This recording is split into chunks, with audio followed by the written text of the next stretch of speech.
फिर से बोले, क्या बन गया? हाँ, यूसुफ। ठीक है। एक ना आपके लिए ये आपने पढ़ा है, असनात। बोलिए, फिर से बोले, बोलो, एलेफ, सैमिक, नून, ताप। क्या बना? असनात। बोलिए, फिर से बोले। ठीक है, अब आप बोलिए क्या क्या लिखा है। फिर बोले, फिर बोले, क्या बना? ये कोई औरत है या ये औरत है, या ये औरत है, ये मर्द है या ये मर्द है? ये क्या है? कौन है ये औरत? शाबाश, ताली बजाएं। ब्रिथ के लिए ताली बजाएं। एक हमारा एक अच्छा विश्वासी बड़ी जल्दी चला जाएगा कलीसिया से ना। कोई नहीं, कोई और आएगा फिर। आमीन बोलेंगे। तो ये यूसुफ की वाइफ है। कौन है? फिर से बोलें। इसके अंदर 3 क्वालिटियां हैं, ये याद रखें। ये सारा की तरह रानी है। सारा की तरह। वो रानी थी या नहीं थी? राजकुमारी। राजकुमारी को क्या बोलेंगे? 2 नाम है ना। जिनका नाम रानी है वो कहे मैं राजकुमारी हूं, जो कहती मैं राजकुमारी हूं बोले मैं रानी हूं। हमारी चर्च में दोनों है, रानी भी हैं, और दोनों आज बाइबल क्लास ले रहे हैं। आमीन बोलेंगे। ये बरकतें हैं। रानी को बरकत मिली राजकुमारी की, और राजकुमारी को बरकत मिली। तो ये असनात जो है, ये सारा की तरह रानी है। बोलिए, रिबेका की तरह ये अनुग्रहकारी है। रिबेका की तरह ये, राखिल की तरह ये बहुत सुंदर है। राखिल की तरह ये बहुत। यूसुफ सुंदर था या नहीं सुंदर था? किसके जैसा था? बोलिए। और ये अब उसको बीबी भी मिल रही है, मां भी मिल रही है। हम कहेंगे ये बीबी में मां, हां बीबी में मां होती है, बस देखने का नजरिया है। आमीन बोलेंगे। नहीं समझे मेरी बात? असनात जो है ये 3 गुणों से भरी हुई है। पहले नंबर ये क्या है? सारा की तरह। और बोलो भाई लोग, बोलो, सुंदर है। और रिबेका की तरह अनुग्रहकारी है। और फिर बोलो, सारे बोलो, तो जब आप बोलेंगे तो आपको याद रहेगा। बोलिए।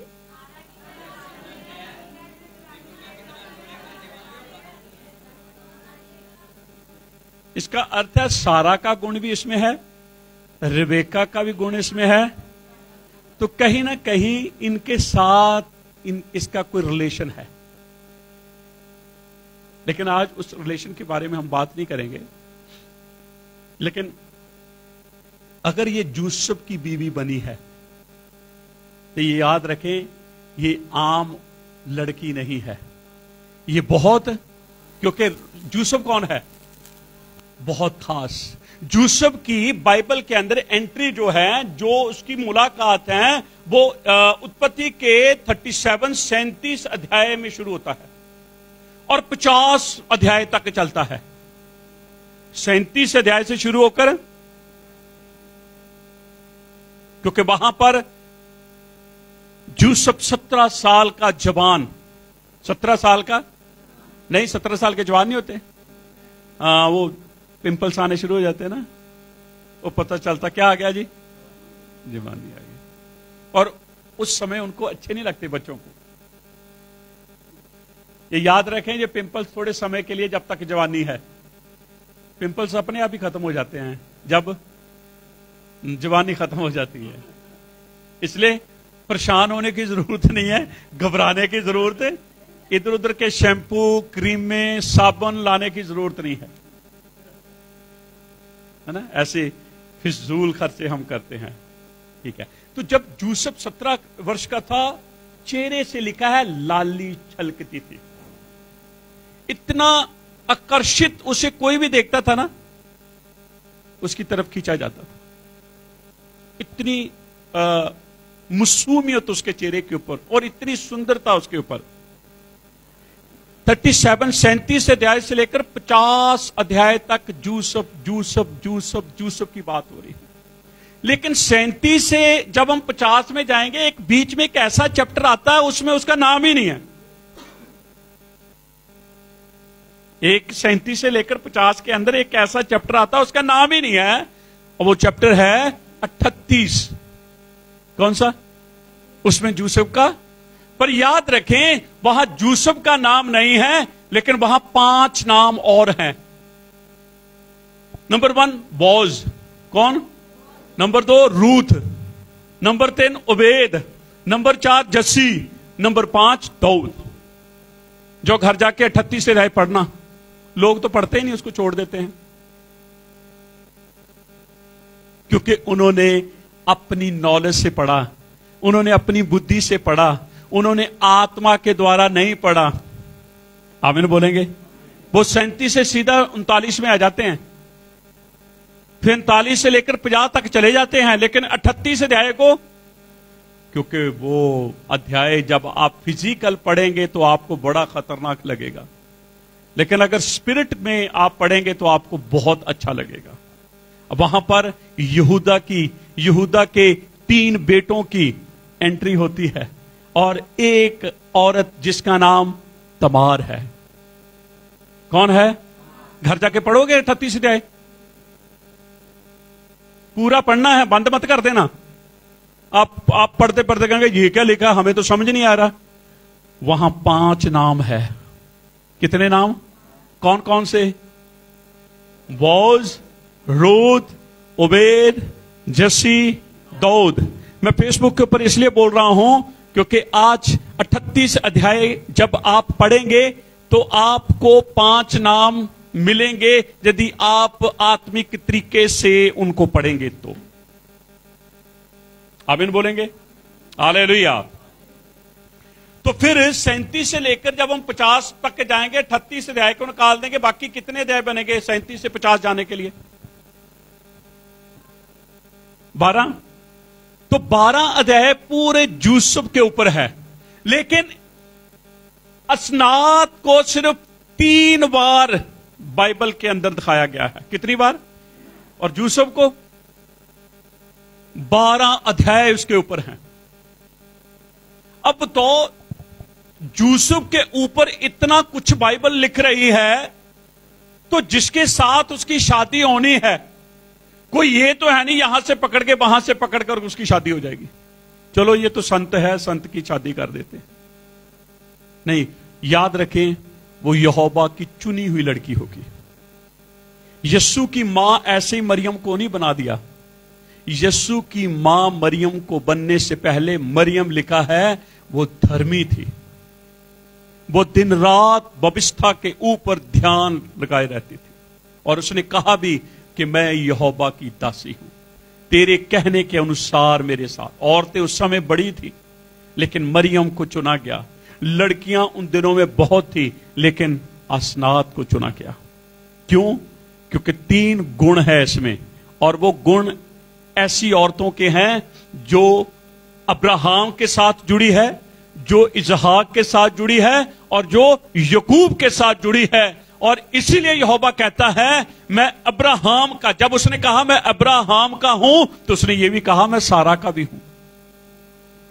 जब उसने कहा मैं आइजक का हूं, तो उसने कहा जब उसने कहा मैं यकूब का हूं। याद रखें, क्योंकि अब्राहम के साथ सारा जुड़ी हुई है, आइजक के साथ रबेका जुड़ी है, और यकूब के साथ। तो कभी कभी ये महसूस नहीं करना बहनों को, जी हमें तो कहा नहीं है, पति को ही कहा, पति चला जाए। अगर आप शादीशुदा हैं तो आप पति के साथ जुड़े हैं, अगर अनमैरिड हैं तो बेटी अपने पापा के साथ जुड़ी है। वो बेटी कहे जी मुझे नहीं कहा, पापा को कहा, पापा चला जाए। अगर मान लो कोई बेटी ऐसी है जिसका पापा नहीं है, तो फिर वो पास्टर के साथ जुड़ी हुई है। आमीन बोलेंगे? बड़े रिलेशन है। ठीक, तो आज किसके विषय में सीखेंगे हम? यूसुफ और बोलो बोलो, फिर से बोलो। ये याद रखें, ये यीशु मसीह की छाया है। किसकी है या नहीं है? ठीक है। आपको पता है याकूब 12 पुत्रों में से किसे प्यार करता है? बोलो। तो पिता किसे प्यार करता था? पुत्र को। पिता किसे प्यार करता? पुत्र को। तो यूसुफ जो हैं, सारे भाई जो थे उससे प्यार करते या नफरत करते? तो यीशु मसीह से। यीशु कहता मैं अपने घर आया, मेरे घर वालों ने मुझे,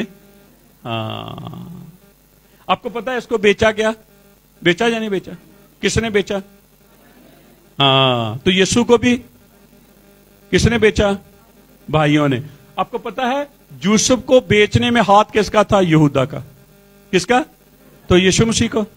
तो फिर तभी मैंने कहा ये कौन है? ये है यीशु मसीह की छाया, ये है यीशु मसीह की शैडो। आमीन बोलेंगे?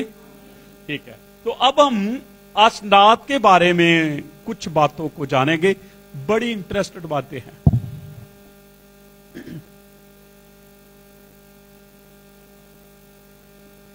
ये बहुत सुंदर है और बहुत सारे राजाओं के बेटे चाहते हैं हमारी शादी आसनाद से हो जाए। सुंदरता सबको पसंद है या नहीं पसंद? बोलिए हां, यस नो। आमीन बोलेंगे? अच्छा, गोरे सुंदर होते, काले नहीं सुंदर होते?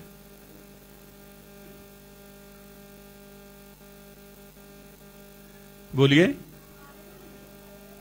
अच्छा ठीक है, मान लीजिए कई दफा कालों को ना, जो काले होते हैं उनको रिजेक्ट कर देते हैं और जो गोरे हैं उनको सिलेक्ट कर लेते हैं।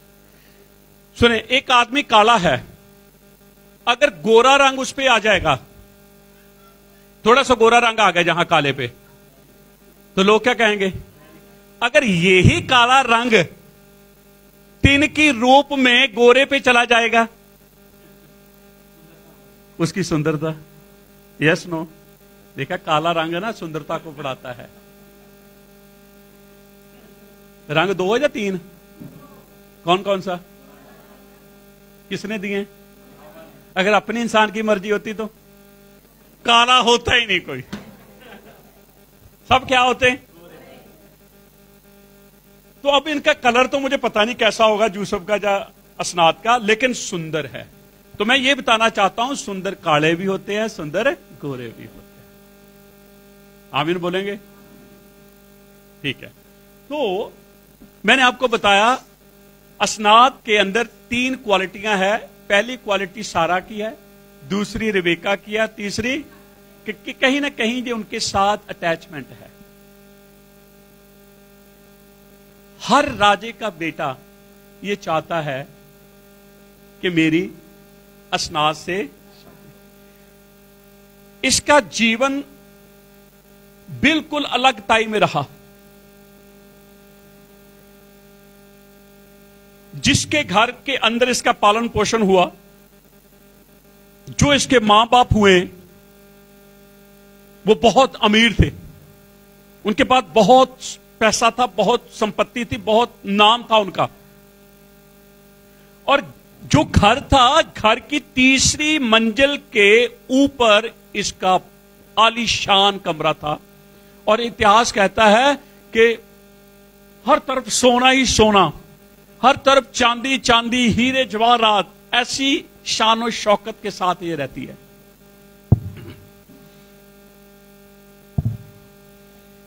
तो उस समय फैरों की हुकूमत थी, जिसे हम फैरोन बोलते हैं। किसकी हुकूमत थी? उसका जो जेठा, जो बड़ा बेटा था, पलोठा जो था, उसने इसको देखा था और वो चाहता था कि मेरी शादी असनाद से हो जाए। तो उसने बात अपने बाप के आगे रखी कि पिता, मैं असनाद से शादी करना चाहता हूं। अब बाप यस करेगा या नो करेगा? हाँ बिल्कुल यस करेगा। पर उसने नो कर दी। कहता, बेटा तुझे पता नहीं, हम सारी दुनिया के ऊपर हुकूमत करते हैं और मेरे बाद हुकूमत किसने करनी है? तो तू ऐसी लड़की से कैसे शादी कर सकता है? तुझे तो वो लड़की चाहिए जो राजा की बेटी हो। किसकी बेटी हो? पर इसका पापा तो राजा नहीं था। तो बाप ने अपने बेटे की बात को नहीं माना। यह बात असनात को पता चल गई। उस दिन से असनात ने अपने कमरे से निकलना बंद कर दिया। कभी किसी मर्द ने इसको नहीं देखा था और ना ये कभी अपने कमरे से बाहर निकली थी। आपको पता, बाइबल के अंदर एक ऐसी और शख्सियत थी जो अपने तंबू में से नहीं निकलती थी। नाम है सारा। क्या है? और इतिहास रवई ये कहते हैं कि सारा जो थी वो हवा से भी सुंदर थी। किससे? हवा बह गई पर सारा नहीं बह गई। आमीन बोलेंगे? हालेलुया। एक मैं बताऊं बहकता कब है? जब कब इंसान बहकता है? थोड़ी सी सुंदरता की तारीफ कर दो।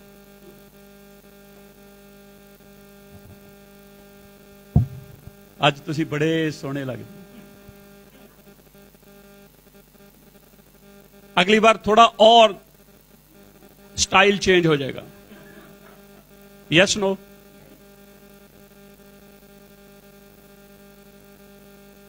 आकर्षित, ये बातें आकर्षित करती हैं।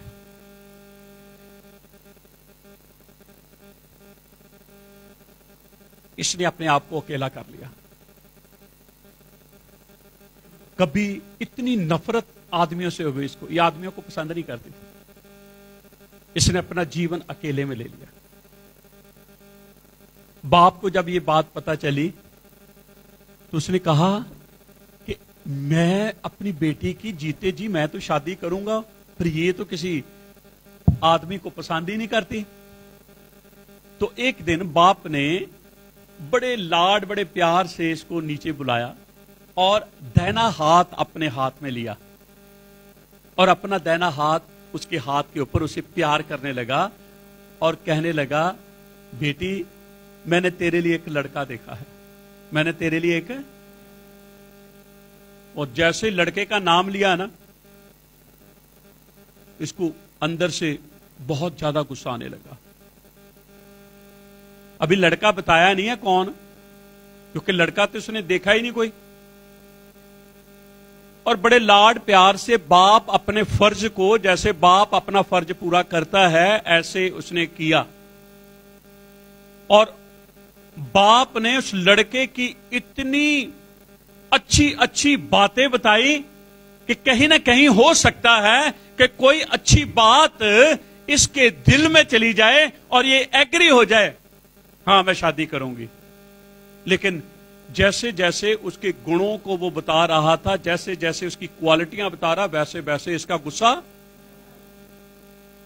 और जब ये बोली तो इसने कहा, क्या मैं बंदी हूं?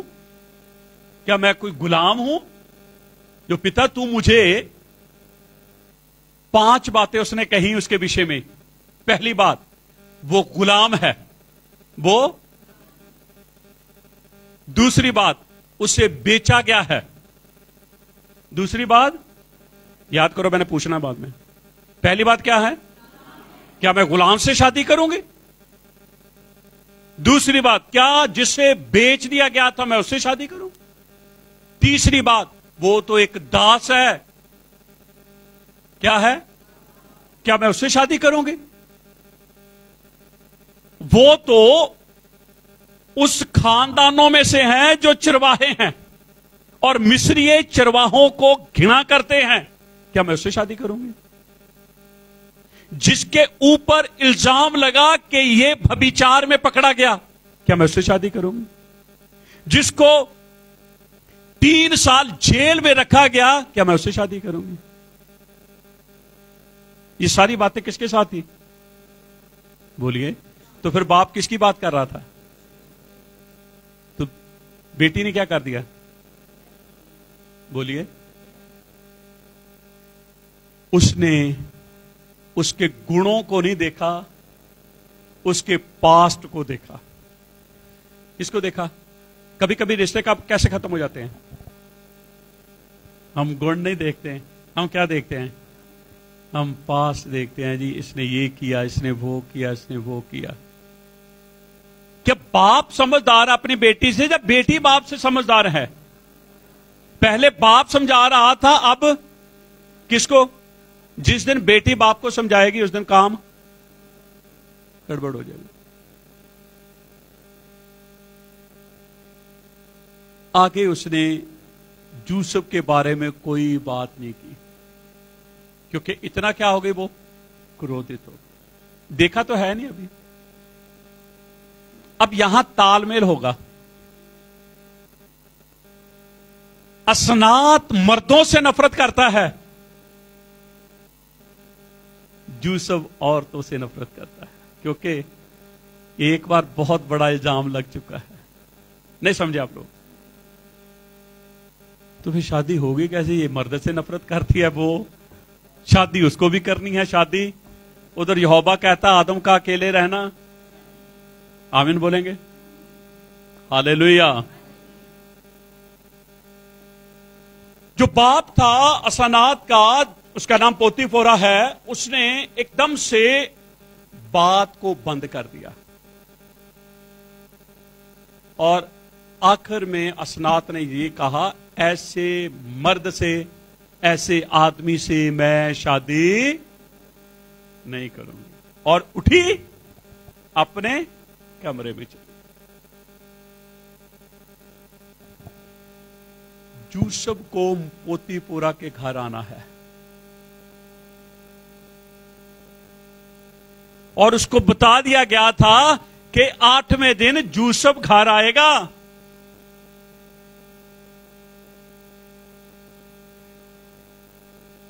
अपने कमरे में चलेगी। याद रखें, उसकी क्वालिटियों के साथ साथ उसके कुछ नेगेटिव पॉइंट भी थे। पहली बात, उसने अपनी बाप की बात को आदर सम्मान नहीं दिया। उसने बात को सुना ही नहीं, अपनी सुनाकर चलेगी। दूसरी बात, वो बहुत बड़ी मूर्ति पूजक थी, अपने देवताओं के प्रति बहुत विश्वास योग्य थी। जिस दिन ये बातें बाप ने बेटी के साथ की, उसी रात एक स्वर्गदूत आया।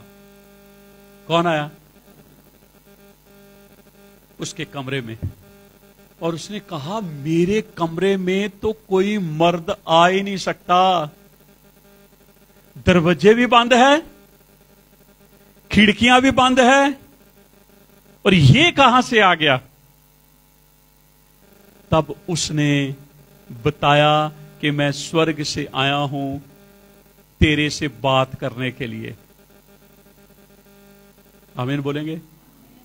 आपको पता है, जो बातें बाप ने यूसुफ के बारे में की, वो ही बातें स्वर्गदूत ने यूसुफ के बारे में की। बाप की बात को तो रिजेक्ट कर दिया, स्वर्गदूत की बात को रिजेक्ट नहीं करेगी। मैंने आपको बताया है, क्योंकि बहुत रिलीजियस थी वो। गलत, बेशक गलत थी, लेकिन कहीं ना कहीं धार्मिकता, जो आत्मा उसके अंदर थी।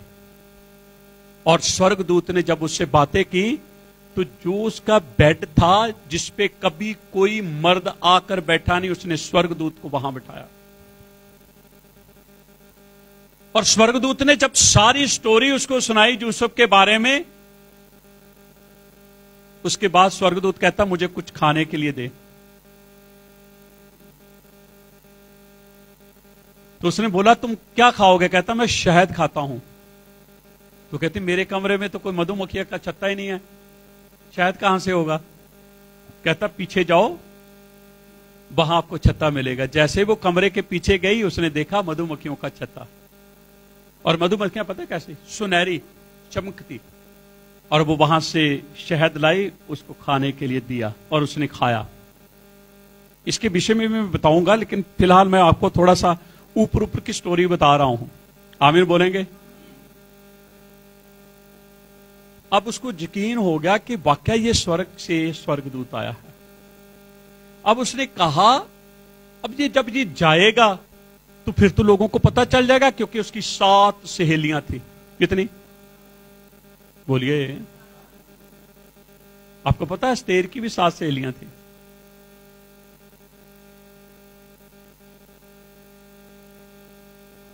स्वर्गदूत उससे जब बात कर रहा है तो उसको ऐसे लग रहा है कि कहीं मेरी सहेलियां मेरे कमरे में ना जाएं, तो उसका ध्यान बार बार दरवाजे के ऊपर जा रहा था। तो जैसे ही एक बार उसने दरवाजे की तरफ घूम के देखा, स्वर्गदूत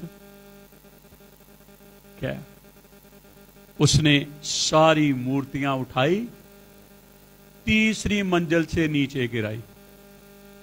बोलो, सारी मूर्तियां उठाई, नीचे। बात क्या हो गई? पल्ले पै गई। बात पैंदी है, पर बात च पैंदी है। बात पल्ले पै गई। हुण अब रात को नींद नहीं आई, क्योंकि सुबह यूसुफ को घर आना है। सुबह यूसुफ को इतनी तारीफ जो मेरा बाप कर रहा है, संसार कर रहा है, स्वर्ग कर रहा है, एक बार तो मैं उसे देख ही लेती हूं। उन दिनों में लड़कियां कैसे देखती थी? छत के ऊपर। आज भी पंजाब के अंदर जब शादियां होती तो कहां चढ़ जाते हैं? मैंने तो देखा अपने, मैं नहीं चढ़ता था, लेकिन मैं ये बता रहा हूं कि वहां छत के ऊपर चढ़ के एक दूसरे को देखते थे। हालेलुया बोलेंगे? नहीं नहीं, आप नहीं मानते इस बात को। दिल्ली में तो छतें हैं ही कहां। आप छतें हैं भी तो खतरा ही रहता कहीं छत नीचे ना गिर जाए ना। सुने, तो पूरी रात नींद नहीं आई। सुबह पूरब की दिशा में जो खिड़की थी जब उसने खोली, अब उसका ध्यान है नीचे। आपको पता है यूसुफ 4 घोड़ों के रथ के ऊपर सवार होकर आ रहा है। कितने? बोलो कितने?